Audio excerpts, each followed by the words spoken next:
Welcome to the qualifying race for the FIA GT1 World Championship Round 8. Here we are at Navarra in northwest Spain, some 35 miles from Pamplona, the capital of the region. And this is the last of the European races for FIA GT1 before the last two races take place in South America.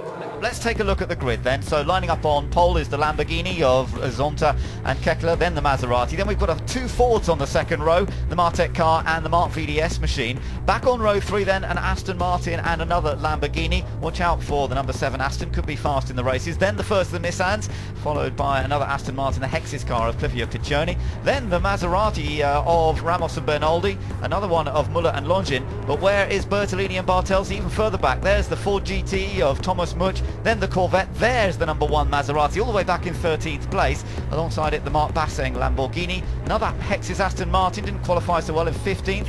Henri Moser in his Nissan is 16th. Michael Krum and Peter Dunbreck had a technical problem. They're 17th on the grid alongside the Swiss Racing Nissan. Then Petty Kuzmanen is 19th on the grid. Marcus Paltala and another Ford is there, and at the back is Nicky Pastorelli. They had a problem with that car in qualifying yesterday. We're getting ready then for the start of round 8 of the FIA GT1 World Championship. This is the qualifying race, remember, to determine grid positions for the main one. Watch those lights. We go to green, and away they all go. And who's going to get the start? Good start from the pole sitter, Frank Kekler of the Lamborghini. He gets the initial advantage. Watch them all ganging up behind, though, as everyone charges into the first corner. The Aston Martin there of Thomas Enger. Oh, we've got a spin on the outside. There's Cliffy Piccioni in the number 10 car. He gets it pointing the right way, and he doesn't get hit. Oh, we've got the Maserati spinning in the middle. I think it's the number 2 car. I think that's the Miguel Ramos machine. Yeah, it is. Yeah, I think it was expected. That was always going to be narrowing down to that right-hand kink they first go into, and that was where we saw that Aston Martin got away with it. Very lucky. Thomas Enger has got 3rd. Thomas Enger made a move on 3rd place there, but it's Frank Kekler who leads in the Lamborghini. He's got ahead of Nico Verdonk in the Maserati. The Aston Martin of Thomas Enger's up to 3rd, and everybody else battling for position further down. Thomas Much in the number 5 Ford GT, sharing the car with Richard Westbrook, trying to make up some places from qualifying. But out in front, Frank Kekler, the 23-year-old, very inexperienced compared to some of his competitors. Oh, that was a big lock-up from Bas Leinders there. Tyres perhaps not fully up to temperature yet. No, definitely not. And again, you've got to try and take it a little bit easy, especially on that first lap. Because you see with Bas locking up, you don't want to get those flat spots, because they sort of then start to vibrate as we get some nice close action on these GT1 cars. And it's great because that first corner actually was absolutely fantastic. There were cars absolutely everywhere.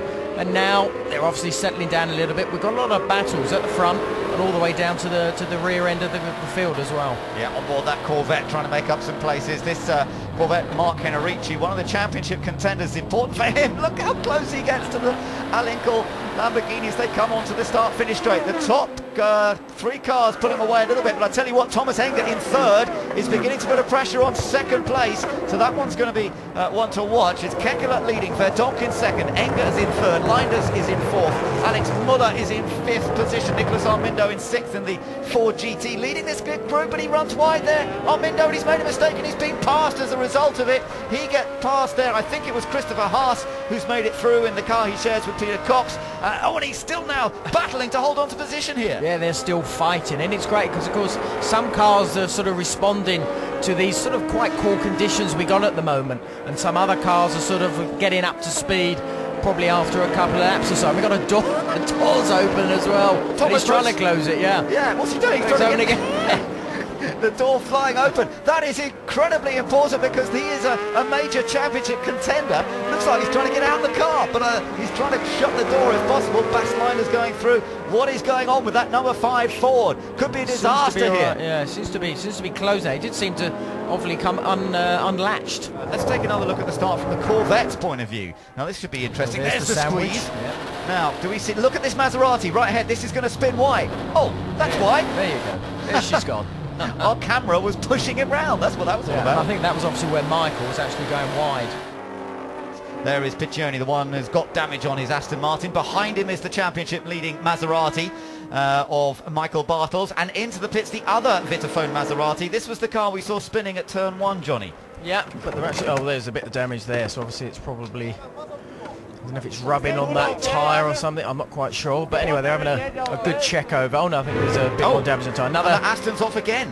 the one that has got damage on it. Yeah. Now I wonder if he... Well, hopefully not made contact, because that would be such a shame. We gather that he might have had a bit of help into that spin from the championship leading Maserati. Oh, it's a mess, that front splitter, isn't it? Yeah, this is the inboard. This is maybe what you were talking about, Ben. Let's have a look. And it looks like... Oh. Yeah, see, he seemed to lose it under braking, didn't he, there? Yeah, I mean, did he get hit himself, or did he just lock up under brakes, do you think? I think he locked... I don't think there's anyone behind him. Right. I have to see. I don't know if I see a wider shot. No, we don't see it there. But it just looked as if when he was changing down, you saw him sort of the back move around a little bit. Then he couldn't... He was going a bit too fast and just clipped the back end, like we saw on the rear splitter was damaged. Oh, no, that's Thomas Enger. Thomas Enger is being pushed off. What has happened? The car looks okay. Has it just stopped? Has the engine died? This is real drama for one of the championship contenders. Thomas Enger pushed away, and they will not be starting up front in the championship race.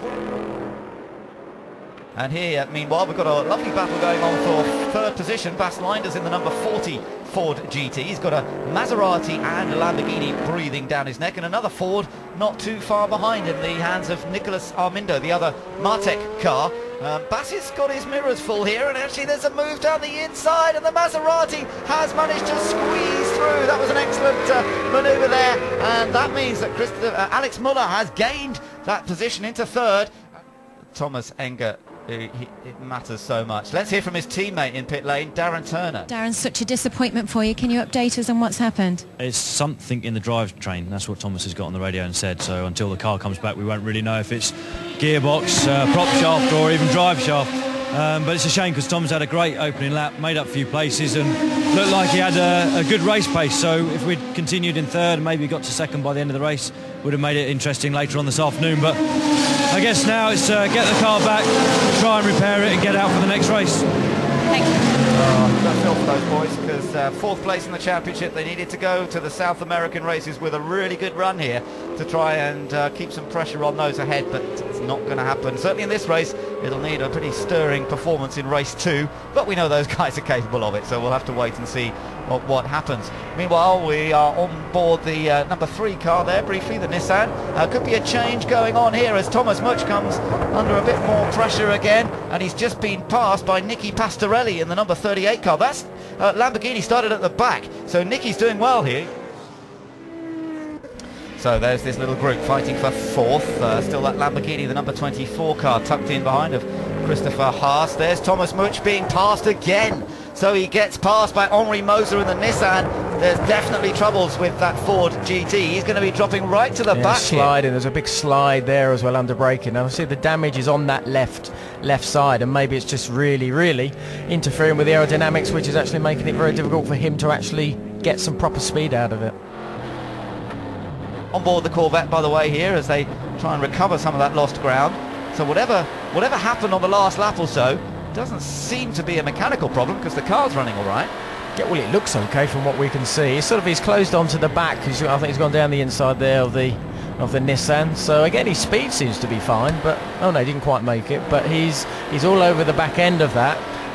So the pace obviously is not so bad. So I don't know what quite happened for him to drop down so far. Oh, as he gives it a kiss. He does like getting close to the rear bumpers of other cars, doesn't he?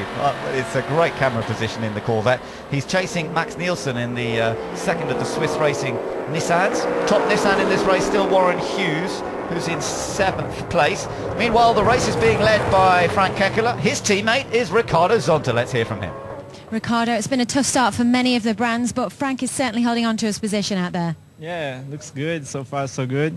We see. I'm very happy to be in the first position. We see the time I go in the car, if we can finish in this position, it will be very good for the next race.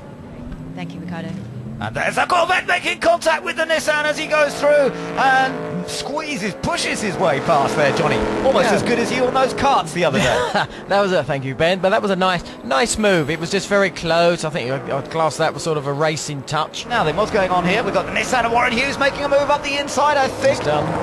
Let's take a look at what's going on. There. Great move that was. The nice thing about these GT1s is they've got a little bit with those wings, a little bit of aerodynamics on it, but aren't overly over the top amount, and what they can do is actually drive very, very close as we get inside with the Lamborghini. This Lamborghini has lost to several places, and that, I think, is the Dumbreck Krum car, which has just had a spin. Yes, it is. It is. They were up in 9th place, might have lost a bit of ground there, not sure what happened. But now, look at this, and Nicholas Armindo senses an opportunity as Bas Liners went a bit wide on the previous corner, might be able to cut back on the exit here, gets a great run out of the turn. Can he get round the outside into the kick? Yes, he can.